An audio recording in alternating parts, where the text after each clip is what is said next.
most of the day here at the University of South Carolina. Yesterday, we were in North Carolina. We had a little bit late departure. We got here about 11 o'clock last night, and it's really a privilege to meet with the community, meet with the students, meet with the leadership here, including the president. I just want to say to every South Carolinian, thank you for all the work that you've done over the last 2 months to really combat this epidemic, and we can see that. We can see, since we were here 8 to 9 weeks ago meeting with the governor, real progress in people wearing masks and social distancing, and I just want to really applaud everyone in South Carolina for really following these really critical common sense approaches to preventing the spread of the virus. Early this morning, we arrived on campus while most of the students, I think, were still sleeping. It was a real privilege to be on the University of South Carolina. I think what was inspirational to me personally is seeing what the leadership did from March until now to really ensure that they could bring students back to campus. They didn't put their heads in the sand. They tackled a very difficult issue head on with a very dynamic plan. And what do I mean by dynamic? They have a plan, and they had a plan, but they continue to modify the plan based on the information and the data and the science, and they have very much been driven by that. I think what was really inspirational is seeing the community, the county, and the university come together with students to plan a way forward in this difficult time of this pandemic. I think as we called on universities about 5 months ago to really look internally and really activate internal testing. The testing that we have through the nucleic acid testing that we've been utilizing in this country, between 700 and 800,000 tests a day, really is needed for clinical diagnosis and oftentimes community level testing. So we called on universities to really bring their scientists together and really create new tests to be able to utilize in surveillance of students. And I really want to applaud the University of South Carolina, who heeded that call, developed an assay, worked with others to make sure that it was a high quality assay, submitted it also to the FDA for emergency use authorization.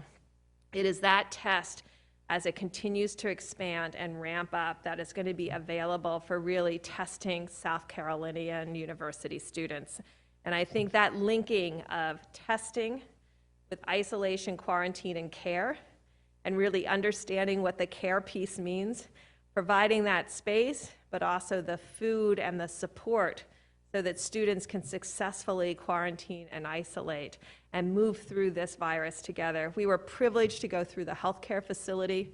It is an extraordinary facility built after H1N1 with negative pressure rooms and really extraordinary ability to meet the needs of every student. And I think it was having that healthcare facility that gave them confidence to really be able to ensure that they could care for the students here. We also were able to meet with the community and really understand the community's concerns. As a federal group, when we saw what South Carolina was doing and how important we thought it was to really work with students, we're working on sending a surge testing team to this area to really dramatically even further expand testing to be able to ensure that all of the asymptomatic cases are found and can be successfully isolated and cared for. Then we talked about what routine surveillance would look like going forward, either using student ID numbers or other ways in order to encourage student testing. We are really grateful for the president and the leadership team who found a path forward to really keep students in college. Why do we think that's important? We know that many students live off campus and have that housing. We know across this country, millions and millions of university and college students have moved to college towns independent of whether that college was online or in person. We believe having these in-person parts to the college experience is not only critical, but critical for public health. So students know where their care can be gotten, knows where the testing can be had. And so really taking that responsible road forward and creating an environment where students can be protected, communities can be protected, and really ensuring that they're student and community focused to really create a plan that has not only been excellent on paper, but has really been implemented in a way that we are really going to take this information back to other university campuses to really highlight the work that's being done here. And we were privileged to meet with student leadership, 4 of them over the last few hours, and I want to really thank them for really working with students to really encourage students on testing. So to every student out there, if you watch any traditional media, thank you for the work that you're doing to wear a mask, socially distance. Thank you when you have done something like going to a party in a neighborhood. Thank you for coming forward and getting tested. And to every South Carolina individual who just got through Labor Day, please know that most of our spreading today is happening in neighborhoods and family gatherings, where just because we know someone, we think that there's no way that they could have COVID. But I want to tell you, you can't tell. And so over Labor Day, if you had a family gathering and you had your masks off and you were close together, please go get tested. We know that asymptomatic spread is occurring. It's occurring between and within families. It's occurring during neighborhood parties. We really encourage all of you to continue to get tested when you've had that kind of exposure so we can stop community spread. I'll stop there and see if there are any questions.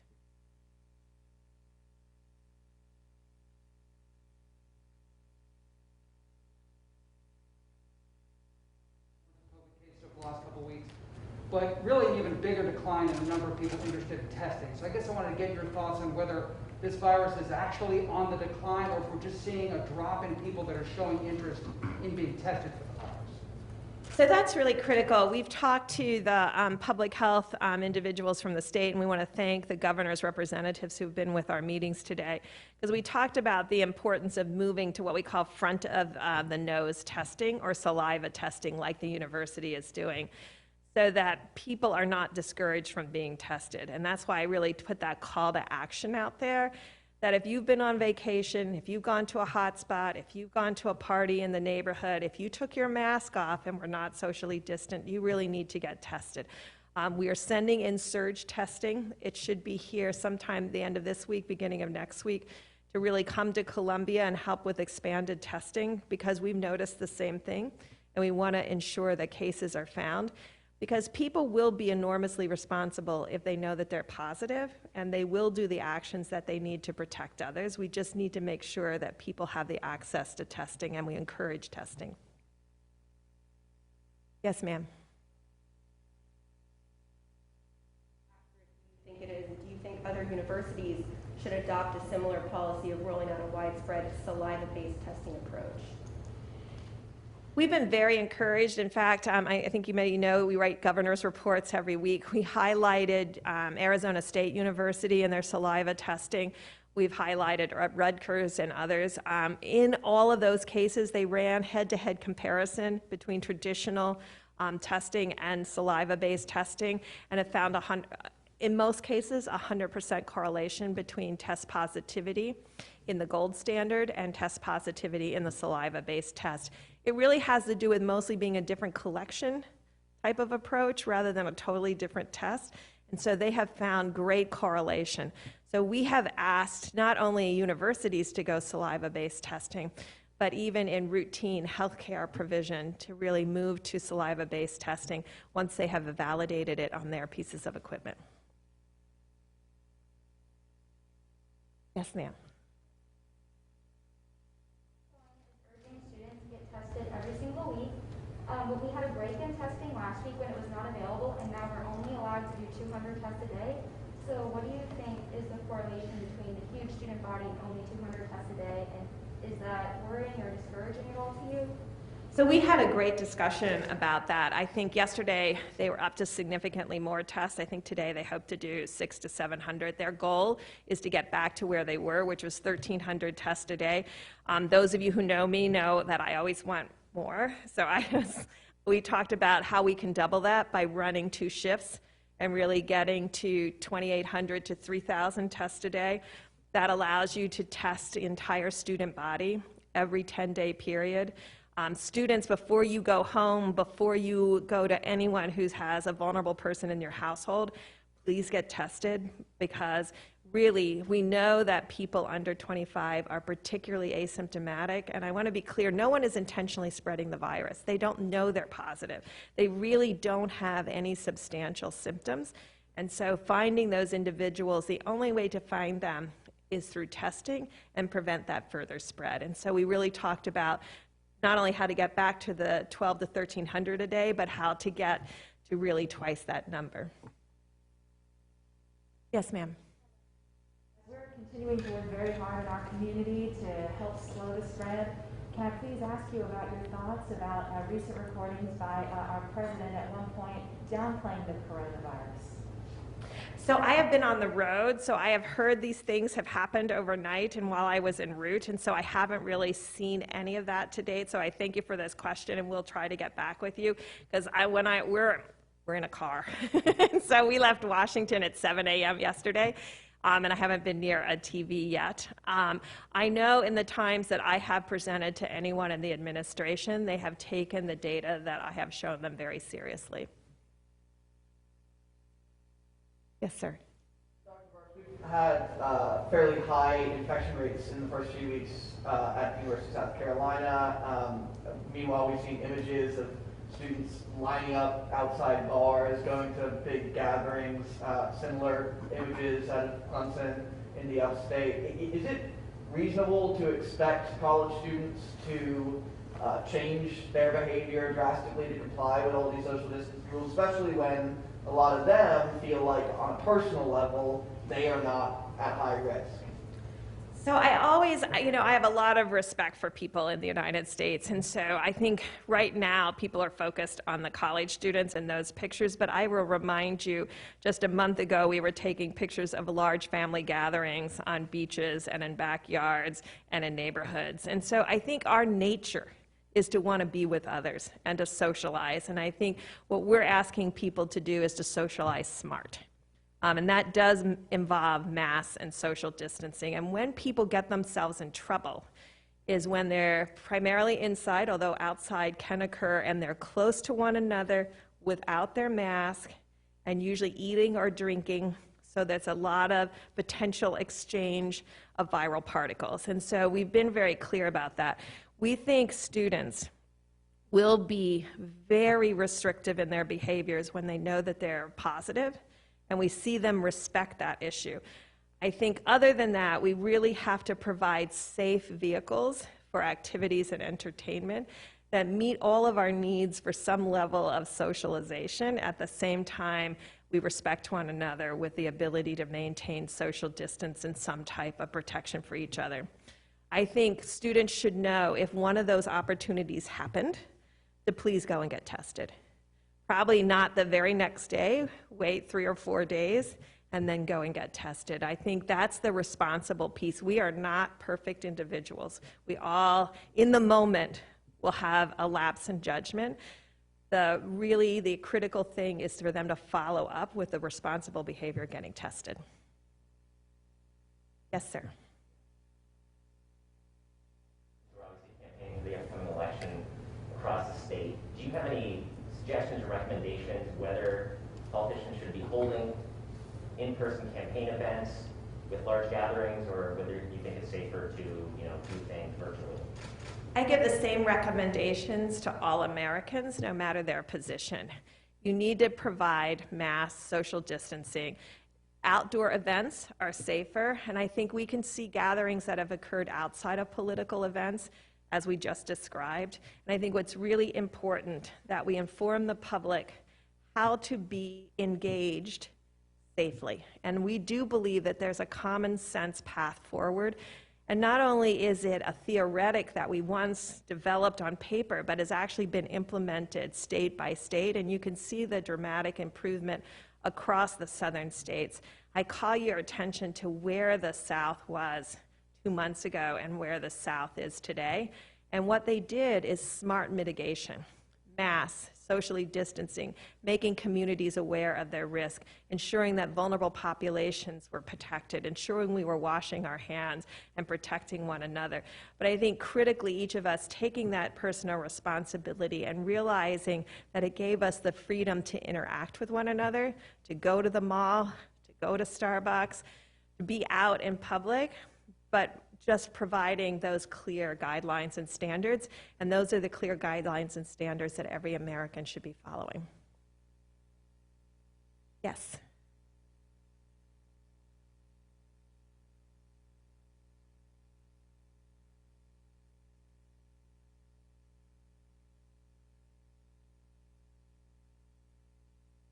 So I am an extremely impatient person. I'm trying to tone it down. Ask my daughters, they'll tell you I still am. So when we see this level of ongoing infection, when we see the level of fatality that even though it's down and down significantly, is still ongoing, I want a vaccine that's safe and effective as fast as possible to really make it available to the American people. Now, what I'm doing is doing the opposite that you need for a vaccine, and that's working with every state and mayor and community to get cases down. Because in order to test a vaccine, not only do you have to immunize the individuals, but those individuals have to become exposed to the virus and get infected, because you're comparing the arm that didn't get the vaccine to the arm that did get the vaccine. And so as we work together to bring down cases, it makes the ability to, the timeline, particularly unknown. And so right now, there's immunizations occurring across the United States, across age groups, across race and ethnicity, but I can't predict to you, will that person, after they've been immunized with both doses, run into the virus in their community and become infected? That is the unknown. That's what makes us impatient, but we can't give you a specific timeline. What I can tell you is right now, there's safe manufacturing occurring around these vaccine products, and needles and vials being procured, and CDC's working with every state so that they're ready with a distribution plan, and we've gotten advice from outside groups of who should be the first in line to receive the vaccine. So all that planning and preparation has gone on so that we're ready, but I can't give you a precise date. But I would have liked to have one before this started. So, I mean, I'm impatient that way. But I think all of us can do more to bring down cases and bring down mortality by doing these simple personal pieces to really ensure that we don't infect others.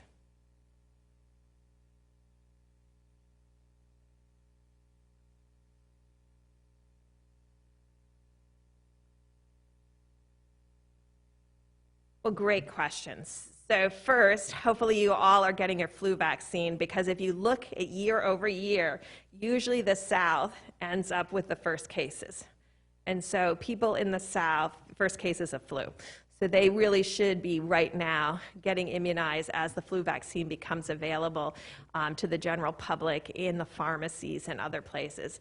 Secondly, if we all do what we're supposed to be doing about wearing a mask and socially distancing and washing our hands, like the Southern Hemisphere, this may be one of our mildest flu seasons, but that really is on each of us to continue to do those activities.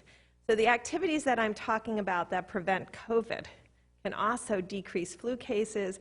They can decrease what we call respiratory syncytial virus, adenoviruses, rhinoviruses, and other coronaviruses. So it really will cut down on respiratory transmission.